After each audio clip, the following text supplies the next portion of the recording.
Welcome, everybody. Welcome to the audience here. Welcome to our international audience. By my tally, we have people from all over the world, including Colombia, maybe Mexico, Costa Rica, even as far away maybe as Arkansas. I'm introducing today Janice. Janice started her academic career in Universidad Nacional de Colombia in Bogota.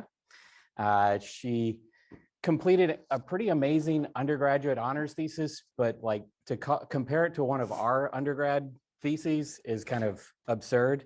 This is the result of it, is a published book with a flora of Suaita in Colombia, all the orchids there. It's super impressive. I'm going to pass this around in a second so you can look. She even made all the illustrations in the book as part of her thesis. Incredible. She continued her work after her thesis at the Bogota Botanical Garden. And through all that time, she gained a reputation as an expert in neotropical orchids, which kind of brought us together when she wanted to start her work here. She came with a Fulbright Fellowship, which, if you don't know, is a super prestigious international collaborative kind of scholarship program to bring super talented international students to the US to create relationships of academic sorts to bridge the gap between countries.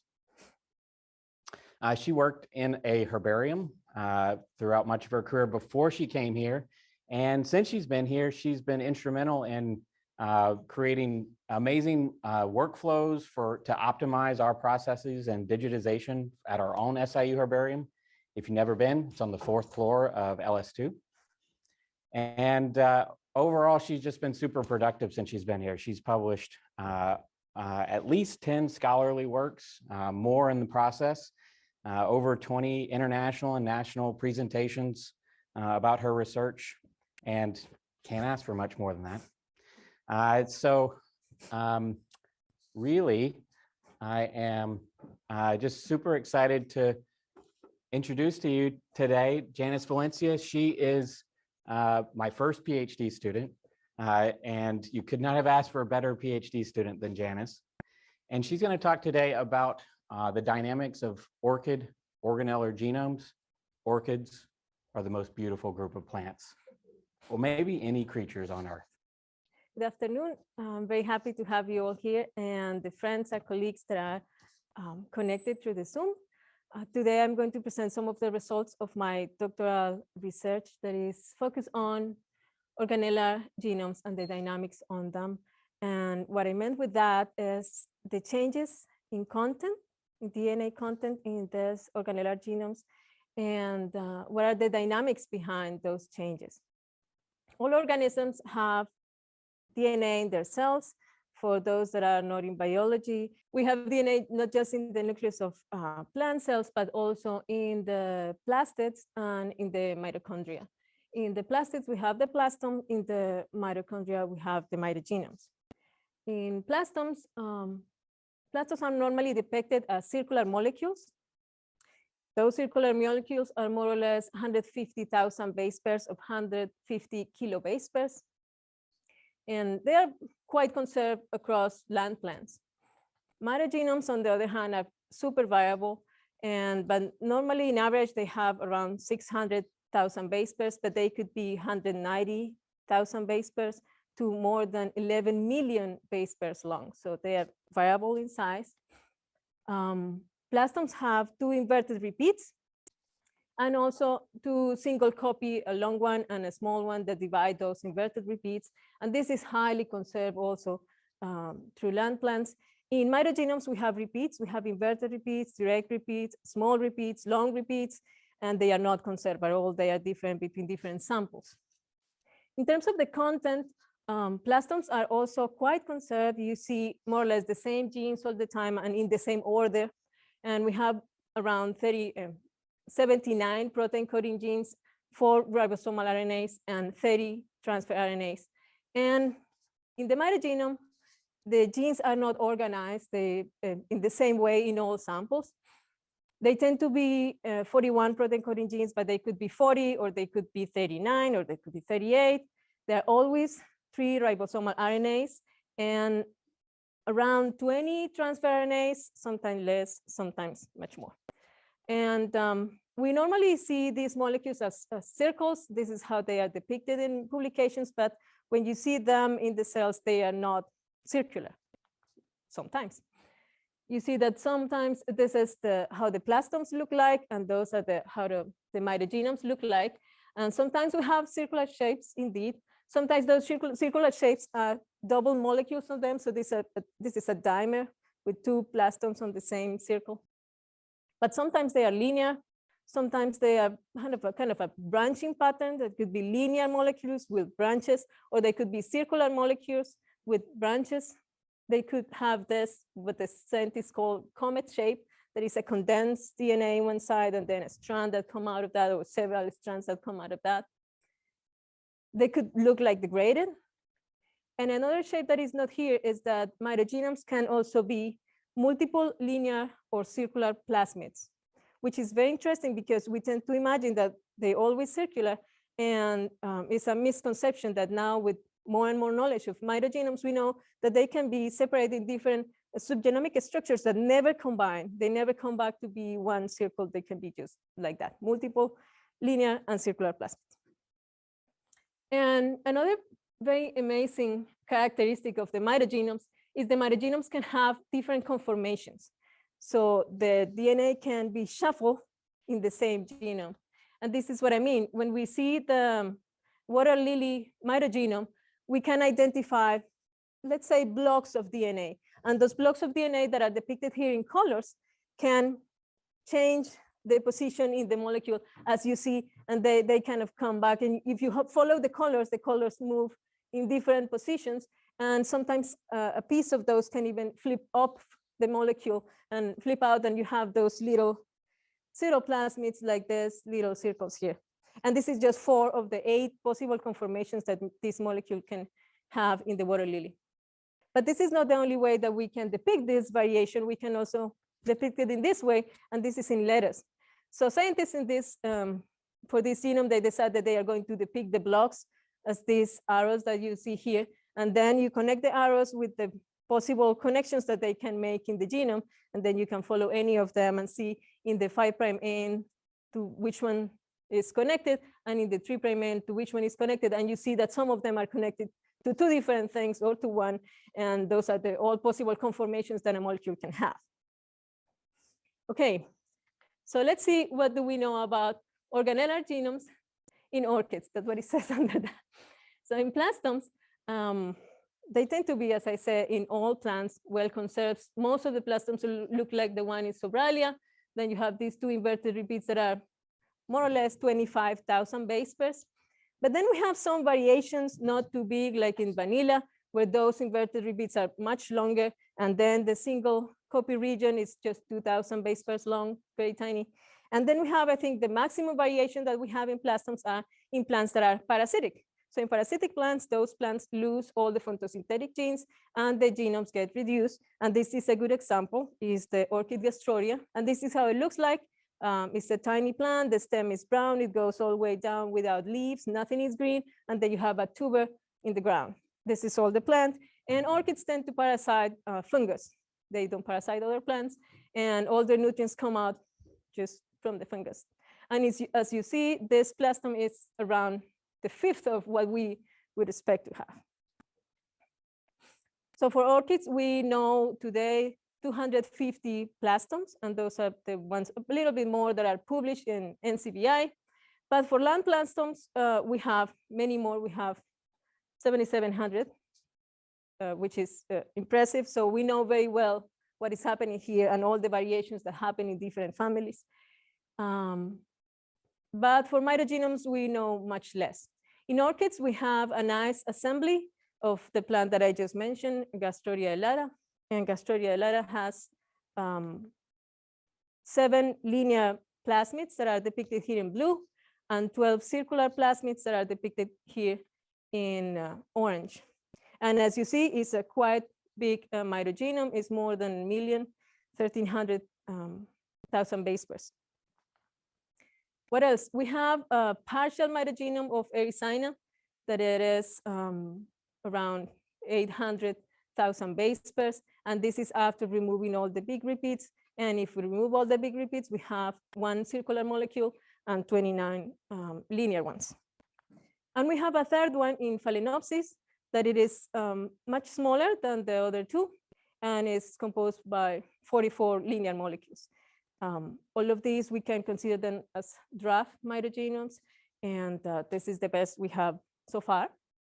So in sum, we have 3 orchid mitogenomes and 323 land plants mitogenomes. So as you see, the knowledge of the mitogenomes is quite less than what we know for plastomes. And this is so variable that really what we know today in angiosperms is very little, very, very little. With that in mind, then I start my study. And the purpose of my study was to explore the evolution of these 2 organellar genomes. And as I said, I wanted to identify the change in content through time and what were the dynamics behind that change. All of this in an evolutionary perspective. And this is what I did. I took 52 orchids and I extracted the DNA. I extracted as total DNA without, do any isolation of mitochondria or isolation of plastomes. It was all together. And when you extract total DNA, what you get at the end is that all the nuclear DNA, the Plastid DNA, and the mitochondrial DNA, all of them get together in the same tube. And when you go and analyze that, you get sequences for all of the 3 together in the same, for the same sample. I choose 18 orchids for a study in deep detail, the mitogenomes and the plastomes, and the other 36, I use them for my phylogenetic analysis. And these samples were sequenced using Illumina technology, which is 150 and 250 base pairs reads what you obtain for that sequencing. After having all of this sequence and I have all my samples, then start the process. That is the longest step, is just process all this information. So the first thing that I did was to remove the nuclear data. And as soon as I removed that, in a simple way, I kept just the Plastid data and the mitochondrial data. And then I create and implement a pipeline to analyze that information. And in some what we do when we put this information together is that we make these scaffolds. And what a scaffold is, in a simple way to explain it, is that all of these pieces get together here, like making a puzzle. When you put a puzzle, but it's not a 2-dimensional puzzle to have a figure, just it's a linear puzzle. And you have all of those together here. And you have many, many, many rows because you have many, many genomes in your sample. You have tons of mitogenomes and tons of plastomes in your sample. So you get many, many rows of them. And then when you see all of these rows should tell you the same story, the same, let's say the same long sentence. And at the end, you have a consensus sequence that should be the same for all of these rows and should appear here up. And this is finally your scaffold. There are 2 ways to do this as these assembles. One is using a reference. And when you have a reference, you assemble all your reads to that reference. And it's like when you make a puzzle, you have a figure aside, and then you put your puzzle kind of together looking at the picture all the time. When you don't have the figure, you have to start putting the pieces together by yourself, trying to put the colors that go with that color. And then everything gets a little more complicated. And that was what happened with the mitogenomes. For plastomes, I had tons of reference, tons of good references. And because the molecule is so conserved, it was relatively easy. But for mitogenomes, they are very different between them.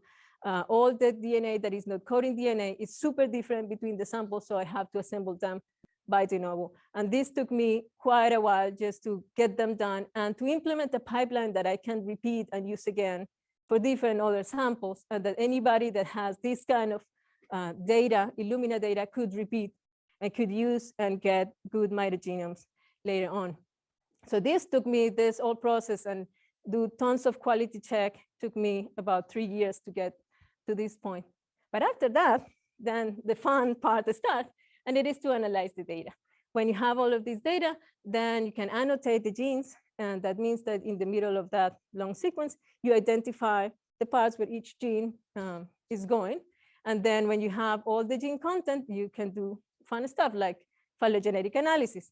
So for my phylogenetic analysis, I took 67 Plastid genes. For my mitochondrial analysis, I used 11 genes, and I add to this data set other data sets that were available to make a big phylogeny with more than 110 samples.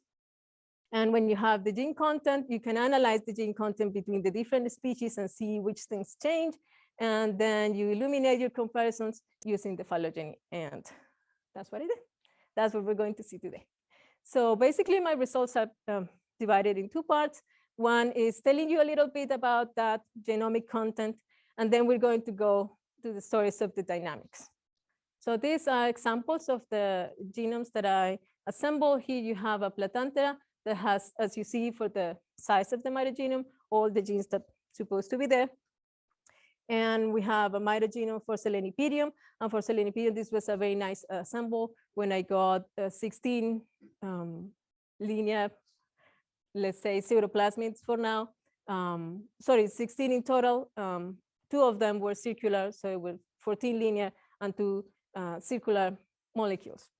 In total, I got 9 plastomes that constitute the first report for that genus, which is very nice when we do things that improve a little bit the knowledge that we have for the group. And there are many more that are coming. And I got 19 draft mitogenomes. The phylogeny was much bigger than this, as you might imagine, but I'm just bringing this because over this is that I'm going to make my comparisons. I have here 18 plus 2, and those 2 are the ones that have an asterisk, that is Gastroria and Erycina, and I use those 2 because I want to have something to compare with, some references in the middle of my phylogeny. So these are the references for those plastomes and mitogenomes. And I don't have time to go deep into the phylogeny. It's so exciting what is out of these results. But let's say that both the Plastid data and the mitochondrial data said more or less the same. They tell the same story. We have more or less the same topology, and we have more or less the same problems that people have been found till now. And it is that we have low support in some of these branches and some low support in the backbone of the orchid phylogeny. And always I recover 5 subfamilies that are the ones that are recognized until today, and depicting them here in colors. I don't have the names. We do not need to know the names, but you can follow more or less what is happening just with those. So I got 1 circular molecule for most of my samples. And for some of them, I couldn't make a circle plastome. Sometimes I got 2 linear molecules, sometimes more, sometimes 3 of them. In terms of the mitogenomes, I got several linear molecules that range from 10 to 88. In some cases, I could recover also circular molecules for them. In terms of size, as expected, most of my plastomes have around 150,000 base pairs. You see the dotted line is right there. And as I mentioned before, when I put the Gastroria sample, this is considerably smaller than the other ones. And for my mitogenomes, you see in dotted lines the 600,000 base pairs for comparison. And you see that some of them were very, very long. Like this sample is very long. This is Gastroria that is super long, but also we have Newidia is long, Vanilla is very long, Erycina, even that is an incomplete mitogenome still long, but some of them are small. This one, you see that this kind of 2 lines that divide the scale because it's super long. It's a mitogenome that is around 3 million base pairs long, and today is the longest one for monocots. Before moving into the dynamics, I want to mention that all orchids have 38 protein coding genes, the regular 3 ribosomal RNA genes, and a viable number of transfer RNAs. The mitogenome that we have for Gastroria that's supposed to be the best assembled today is missing 1 protein coding gene, and the one that we have for Erycina is missing, I think, 5 protein coding genes. So I think these ones are kind of the most complete today. Let's take a look at the dynamics. So let's talk about genomic dynamics. And I want to mention that there are several dynamics that mentioned in the literature about what's happening in the mitochondrial genomes and what's happening in the plastomes. And I choose 3 of them that after analyzing all my data, I considered that those were the ones that are more important for this data that I analyzed for my orchids. And this is the scheme that I'm going to use for the dynamics. So you might see in the left all the dynamics that happen in the plastome, and in the right all the dynamics that happen in the mitochondrion. And on top you have other things that are kind of mixing up with this to that here down.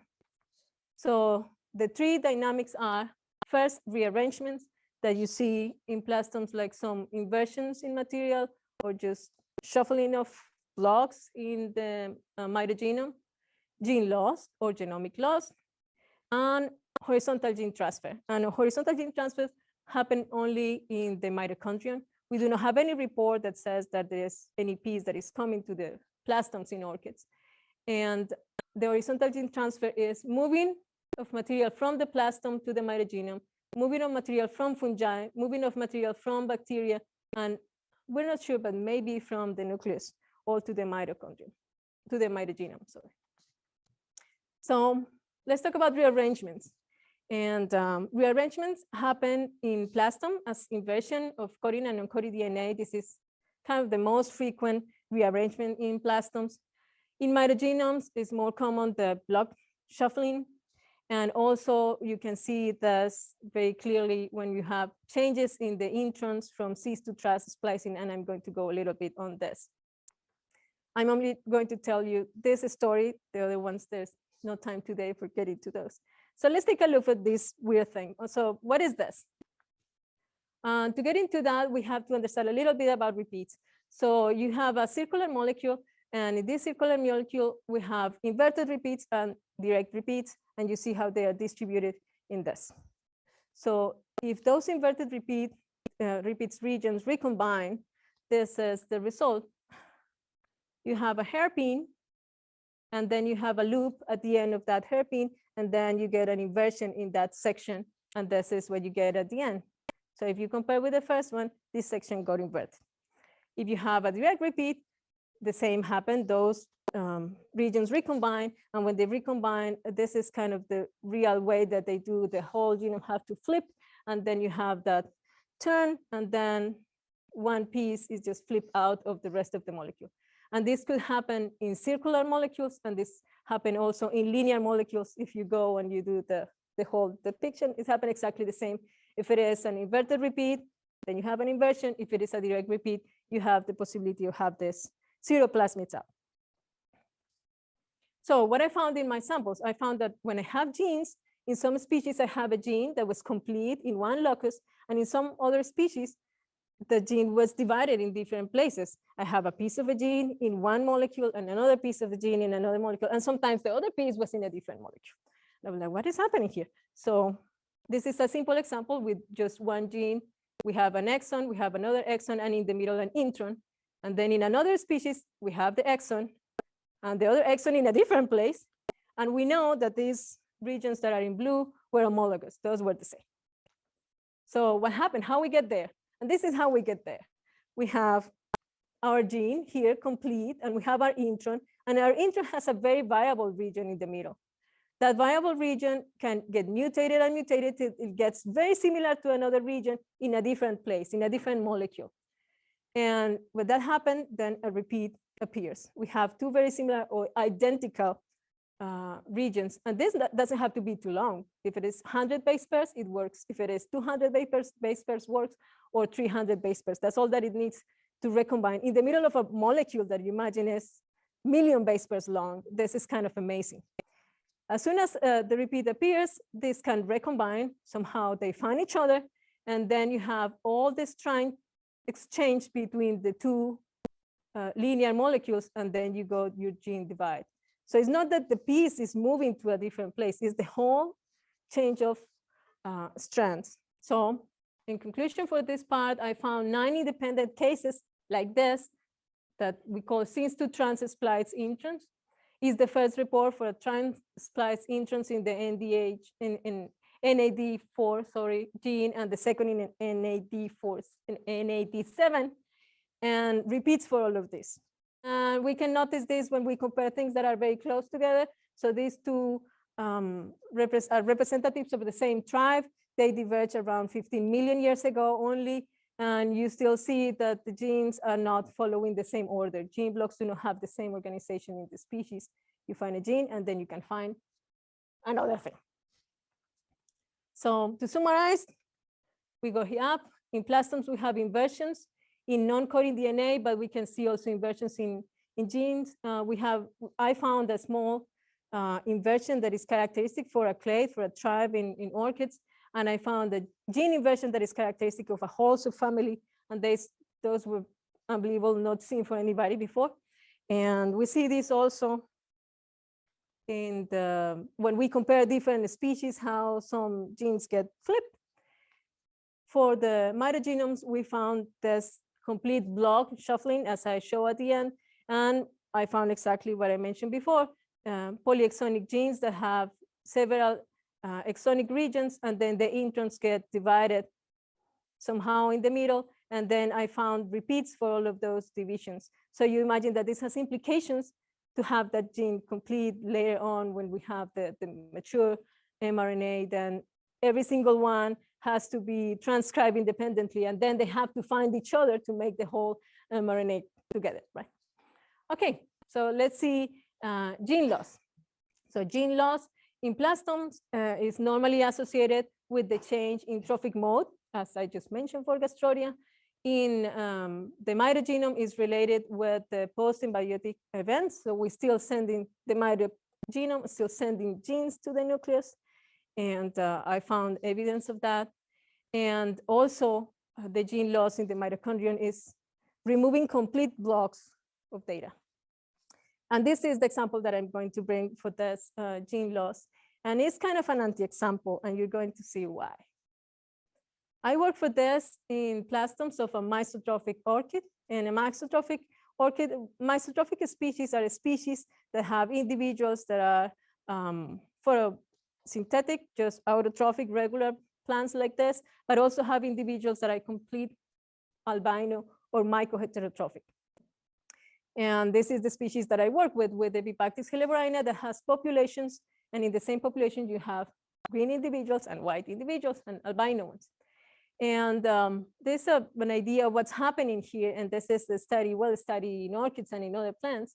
And we have a seedling, and you know that seedlings in orchids always depend on fungi to grow. So orchids cannot germinate without fungi. And then at the beginning of their lives, all the orchids are kind of parasitizing fungi just to start. After a few days or weeks, those little protocorms, because it's a mass of cells, get green, and later on they develop leaves, later on they develop stems, and they get all photosynthetic. And this is what we expect to see in most plants. They see green, they are autotrophs, and they do all by themselves. Some other orchids just continue depending on the fungi all their life. And like this plant, they look green, but they continue getting nutrients, carbon and nitrogen from the fungus. So they do both. And helleborrhina is one of those, the Epipactis helleborrhina. But some other plants, like in Gastroria, they never lose that connection. They continue receiving all the time nutrients, and that's how they survive. They do not photosynthesize. They get all the nutrients from the fungi. And my question was, okay, what's happening in this albino species? We saw that in Gastroria, there are loss of genes. So what's happening here? Maybe it's that we have mutations in the photosynthetic genes. Maybe there is loss of photosynthetic genes. What's happening here? And what I found is that the plastome of albino and green individuals are exactly the same. There is no mutations. There is no pseudogenes.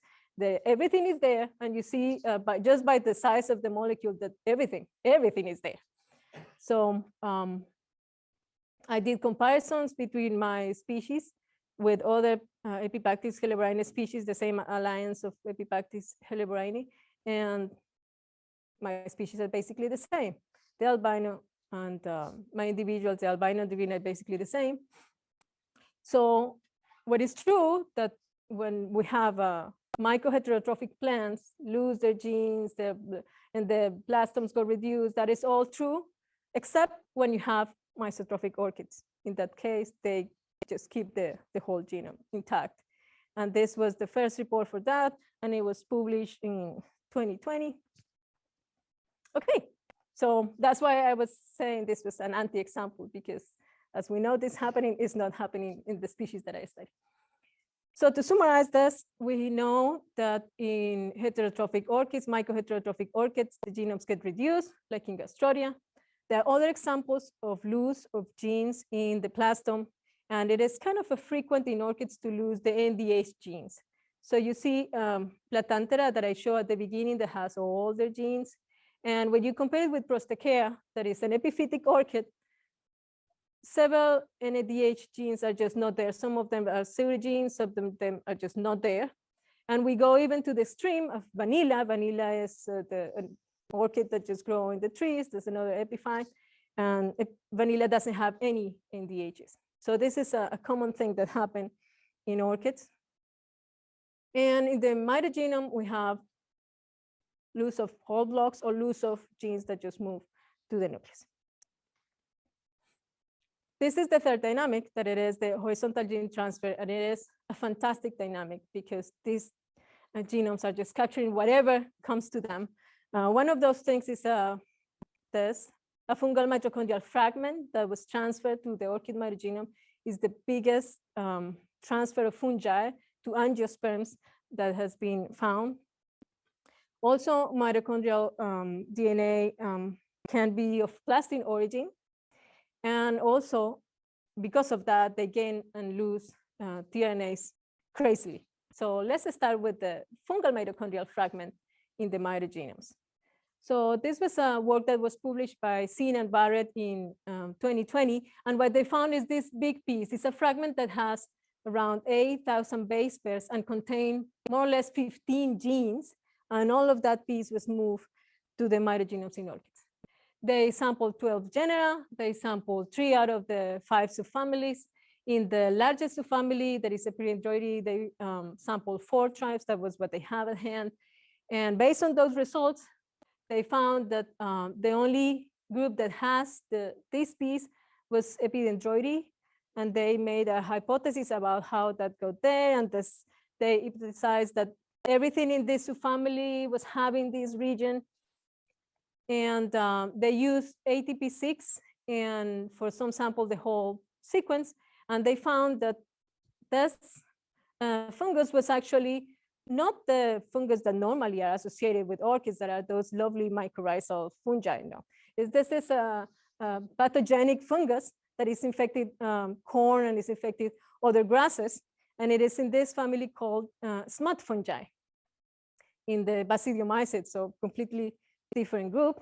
And one of the most common ones is Ustilagomedes, is a model fungus.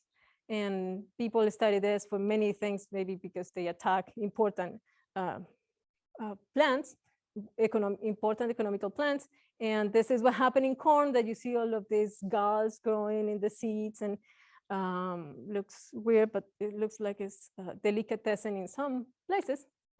So what I did is that I improved this sampling, because with the sampling that they have, really, you cannot depict what was happening with the evolution of this group. So I improved the sampling. I include 51 genera, representatives of all subfamilies, and in the Epidendroideae that is so big, I include 10 representatives of 10 tribes. And this is what I found. And again, I'm just showing the small version that we've been using all the time, not the big one. So in the small version, this is how it looks like. And it is that not in all Epidendroideae we have the region. We just have the region here in this clade, and all of these representatives and things in the middle don't have it. For some tribes that I didn't have samples, those tribes appear here kind of in they diverge in the early nodes of the Epidendroideae phylogeny, like here and here. So I'm very confident that nothing happened from here and down below in the phylogeny. Everything was started right here. And I went on and put a date on that phylogeny, and I found a range between 12 and 61 million years that transfer happened. So after doing that, I said, okay, let's take a look a little bit just only in the fragment. We have 8,000 base pairs that we can use to make a nice phylogeny. So I took 42 orchid species that were the ones that got the fragment, all of these ones. And then I add 21 fungi species. So I search for each one of those genes, the homologs in the fungi mitogenome, and I put them here all together in a phylogeny. And this is what I found. The ustilaginomycetes started here, and you see that the clade of orchids get totally nested in that group, the ustilaginomycetes. So we can see really with this is that it's just one transfer that was made to orchids. And if we put a date on it, we found that this is between 20 and 62,000 millions that happened this when you analyze only the fungi information. And if you remember, we have a date that came out just with the mitochondrial information, and both ranges really overlap. So that's very exciting. And the other exciting thing is that when we analyze the region, and as I said, this is much dense, but just using these examples, I could go through all of them and I can see what happened in each group, in each clade, what happened with that piece. In some groups, it just stay like well conserved there. In other groups, it gets fragmented. In other groups, it gets completely reduced. And another interesting thing is when you go and look at the phylogeny, is that this phylogeny has a phylogenetic signal. So all of these groups are basically organized in the same way they appear in the mitochondrial data, with just one exception of polystachya that goes here down, but this doesn't have good support. But this is a pretty cool thing, and there are many more stories about this, but I'm just going to stop there and move to the next example, that is Plastid DNA in the mitogenome. So when I go and compare the mitogenomes with the plastomes and look how similar they are, because I knew that this is something that could happen, that plastid can that you can have plastid origin sequences in the mitogenome. This is what I found. Between 10 and 90,000 base pairs, depending on the sample, were transferred to the mitogenomes in one point. So you see that some species have tons of plastid data in their mitogenomes, like Erycina has tons of it. Oncidium have a lot, Platanthera more or less, but some of them don't have that much. So then after doing this, I think, well, what it is this data? What it is here? And because we have this misconception that everything that gets lost in the plastome somehow appears in the mitogenome. And you see this in the literature, the NDHs are lost in the plastome, maybe they should be in the mitogenome. And then people start doing research about it. So I said, okay, let's see, maybe are the NDHs that are lost so frequently in orchids, maybe all of them just decided to go to the mitogenome, why not? And this is what I searched. So I took all of these different fragments for each species, and I placed them in a plastome to see where they are from. And this is what I found. For each one of the species, you have here a plastome in a linear form. An inverted repeat was removed just for simplicity. And you see that there is no consistency. Basically, any piece can go to the mitogenome. And then I tried to make sense out of this. So are they pieces that would transfer, in an ancestor of some group, or what's happening? And this is really difficult to disentangle. When you go, for example, here to this couple of species that are sister species, you have a piece that may be shared between both. Maybe this piece was, acquired in the ancestor of these two, right? But then you have other pieces for which you have nothing. And you say, okay, this piece was acquired in the ancestor and then lost in one of them, or it was acquired later on just in that sample. And this is something that is quite difficult because it looks like this is happening all the time. All the time, the mitogenome is receiving data for the plastome, and all the time is removing data that it doesn't like. Another nice example is Gastroria. And I mentioned that I didn't assemble the mitogenome or the plastome. But when I compare both, nothing was similar between the plastome and the mitogenome. So nothing of those genes that were removed appear in the mitogenome. And then what I did is that I compared the mitogenome with a full plastome. I compared it with the Sobralia plastome, and then I started finding pieces. So what that says to me is that all those pieces were moved to the mitogenome before the plastome lost all of them in the chain, if this mitogenome is complete, if it is as good as I imagine it is. Okay, and my third story is about tRNAs. So you can imagine that the tRNAs are moved to the mitogenomes with the fragments that are moved from the plastome to the mitogenome. So the fragment has a tRNA, the tRNA gets there, right? And that's exactly what happened. And also happened with the fungal piece that I just mentioned. In that fungal piece, there were 8 genes. So some orchids have also 8 tRNA genes that come from fungi. And all seed plants have this ancient bacterial tRNA, tRNA-C. It was thought before that the tRNA-C was totally lost in monocots, and it looks like it was not lost in monocots because it appeared here in the orchids. So we have all of these sources of tRNAs into the mitogenome. And you remember, mitogenomes have their own tRNAs. So it's a mix of 4 different sources in one molecule. So with this mess, it was quite complicated to identify the tRNAs properly in my mitogenomes. So what I did is that I have a preliminary list. Is what you get when you send your genomes to these databases, and then they return to you the names of everything in the right place. That's fine. But this was not fine because they were not well identified. Then what I did is that I took tRNAs from the plastome, and I make a list of those.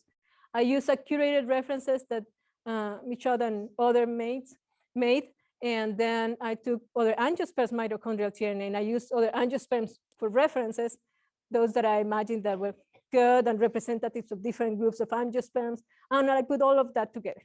And then using a simple process, I make out of all of these groups that were, I don't know, like 1,100 different genes for all my samples and all of this, I distribute orthogroups, and I distribute all of them based on how similar the tRNA molecules were. So when you have everything and you say to the computer, make groups with this, the computer makes one tRNA here, the other one here, the other one here, based on the sequence, how similar are the sequences. And when you imagine a tRNA, you imagine the clove leaf, the leaf clove that have all the branches, and you imagine that the only variable thing is the anticodon, those 3 things, and turns out it is not. All the sequence is different depending on the source, depending if it is mitochondrial is different to the one that is from the plastome, that is different from the fungi, that is different from the bacteria. So using that differences in that sequence, I was able to make different groups. And then I started looking, okay, this one is tRNA M. This is tRNA I, this is tRNA C, this is, and in that way I could differentiate. And this is tRNA M from the plastome, and this is tRNA M that was native in the mitochondrion, etc. And with that, I could annotate finally my mitogenomes, and I could make a very well curated set of references that anybody can use from now on to identify these molecules in their mitogenomes. In angiosperms, you go and see online, it's terrible. There's so many things that are bad annotated, and this is now a well good of references that people can use.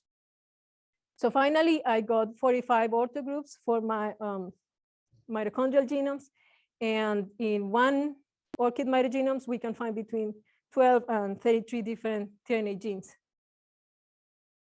Because there are multiple acquisition of plastid origin tRNAs, more or less 24 have been moved at one point, 1 from the bacteria and 8 from the fungi. We have all of this mix, and we have redundant genes that do exactly the same. Then you have problems. We have much more than what we need, and some of them get lost or pseudogenized, and some of them get new functions, and then you start seeing new things appearing that in your data set. And that's called tRNA remodeling, and this is the first report for tRNA remodeling in angiosperm mitogenomes.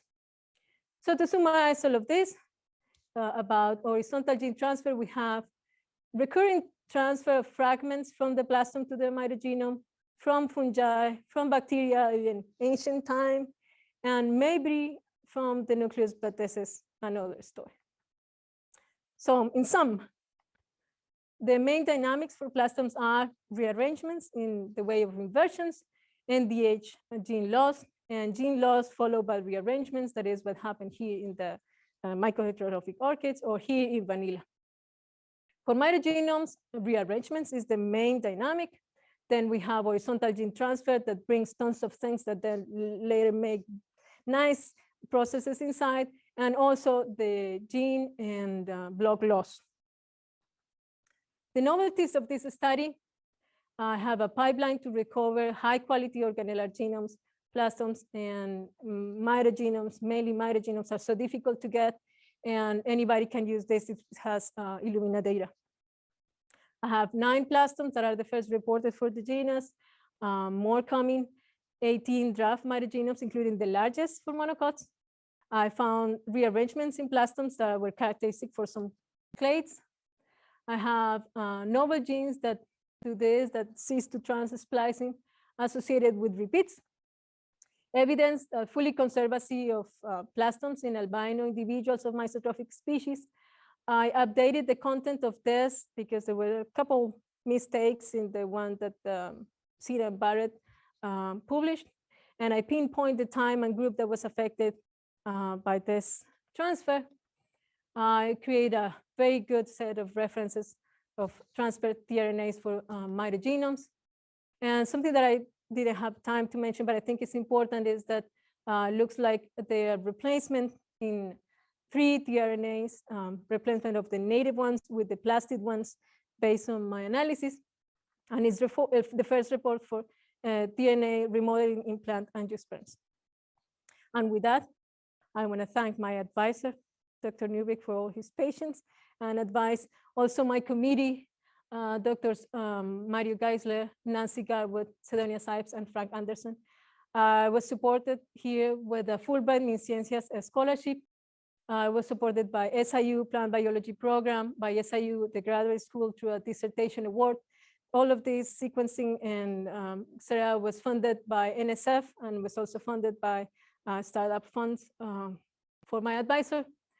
The specimen collection and preparation that is fundamental for this kind of work was not done by me. It was done by Dr. Mark Witten, by Norris Williams, Dr. Nickeren, and the project of the plants and lichens of Southern Philippines, also by Mario Blanco, Marisa Schubert, Dr. Richard Abbott, Lorena Endara, Kent Perkins, and I also received help from Sinan Barrett with some data that they have and assembled for this idea of the fungal mitochondrial piece in orchids. And I took data that Dr. Geraldo Salazar, Eric Haxater, and Cassie van der Beek published and was available in the NCBI to assemble and make some extra mitogenomes to figure out what this piece was. This research couldn't be done with the help, immense support of Newbit Lab past and present students, my family, my American and Colombian friends. Thank you all for being here. And I'll be happy to have your questions.